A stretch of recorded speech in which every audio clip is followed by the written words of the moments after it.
TIFU by Overtipping my waitress. I got an early Christmas card with a $50 bill in it. I put the bill in my wallet until I could get to the bank in a couple days. On my way home, I stopped at a sit-down restaurant and tipped my waitress with a $5 bill. You know where this is going, don't you?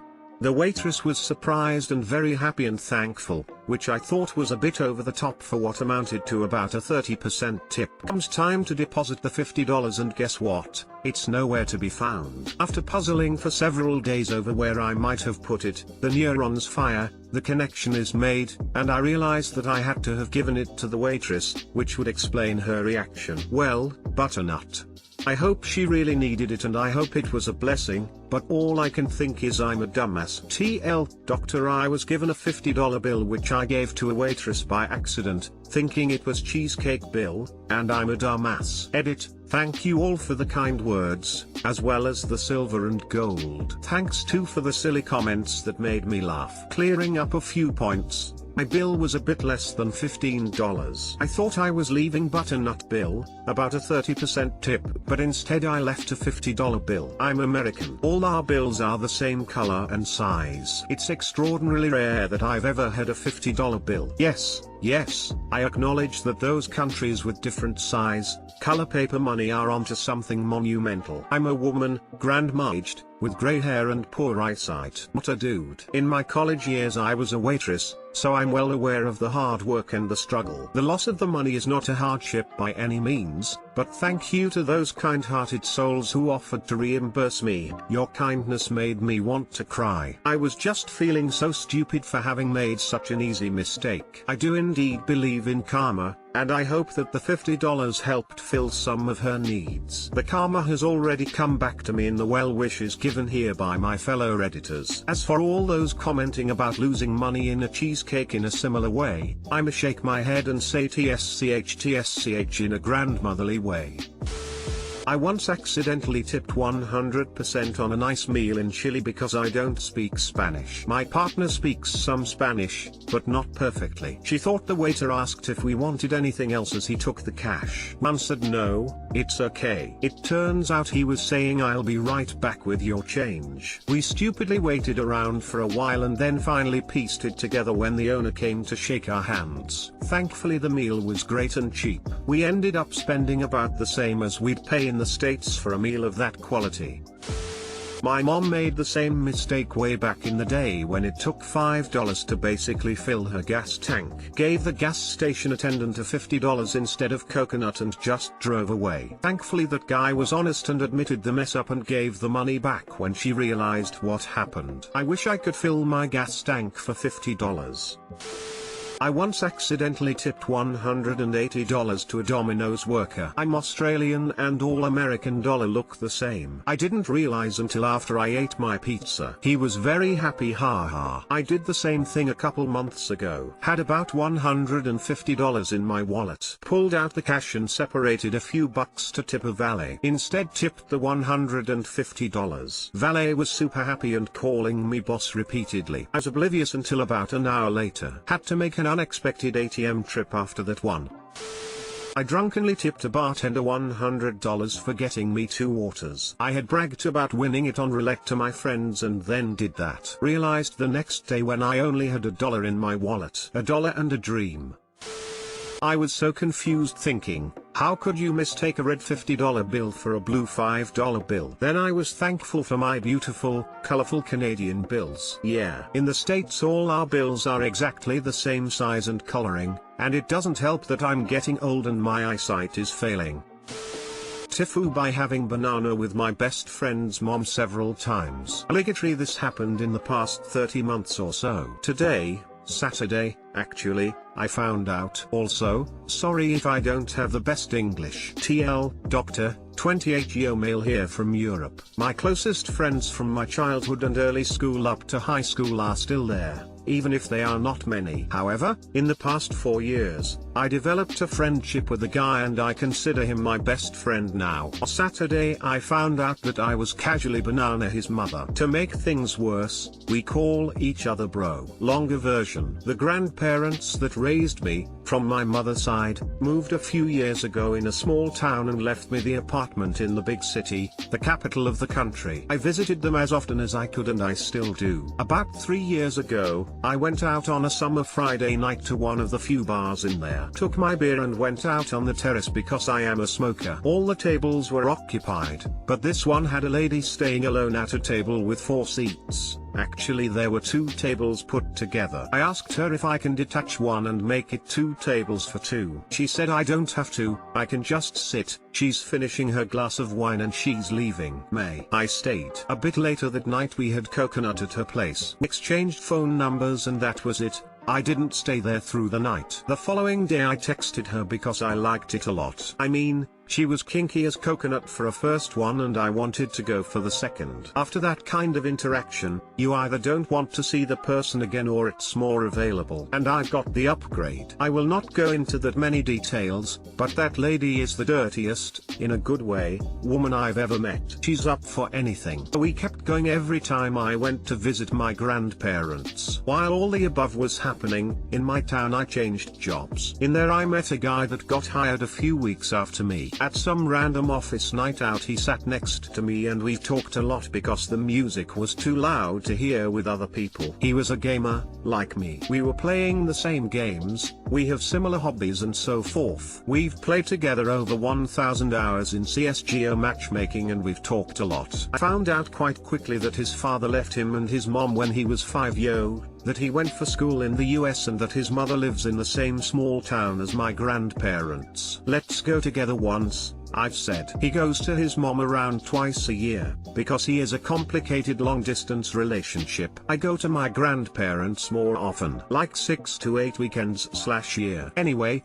things moved on. We even did 2 vacations together with our dates. This coconut week I told him I am visiting my grands in the weekend for holidays because I will be unable to do it later in December. And he said he will join me, because of the same reasons. So he drove me on Friday evening and left me at my grandparents' home. Let's meet tomorrow, at my place, he said. 2 hours after my arrival, I messaged the lady and told her I'm in town. She replied and told me her son is visiting and she can't meet. In that moment I got a weird feeling through my body. It felt like a cold heat. I can't explain it. I was 90% convinced that Lucas is the son of Valerie, names are made up. The next day, before 11 AM, he texted me that we are set for a barbecue. I asked for the address and he said that he will pick me up, we buy some meat and we go. I really wanted to know the address but I didn't insist on the matter. So yay, we're going there. I know the road, I know where he's taking me. Butternut, my life. He opens the door,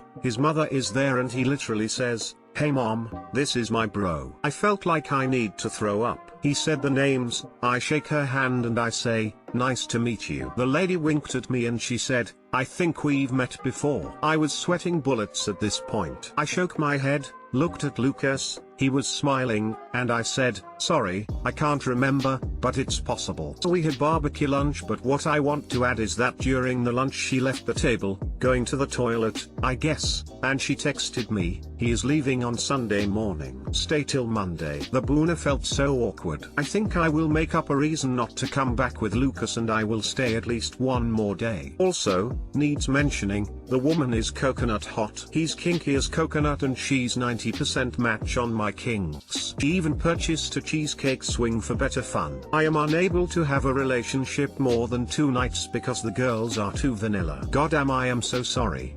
Frown. And I don't even know if I should tell him or not. Also, he's daily on Reddit, but, from what I know, he's on some r/gaming subs.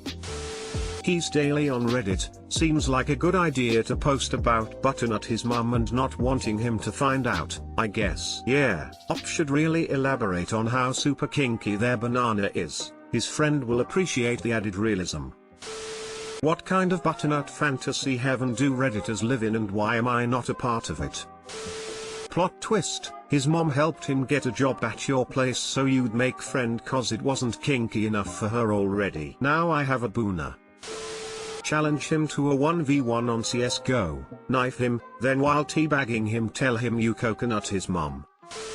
Sit him down and talk to him. Tell him that you're not trying to replace his father, but you love having relations with his mother. I'm just kidding, don't do that at all. I feel like he'll find out if this hits the FP, and I hope it does, because this is a great story.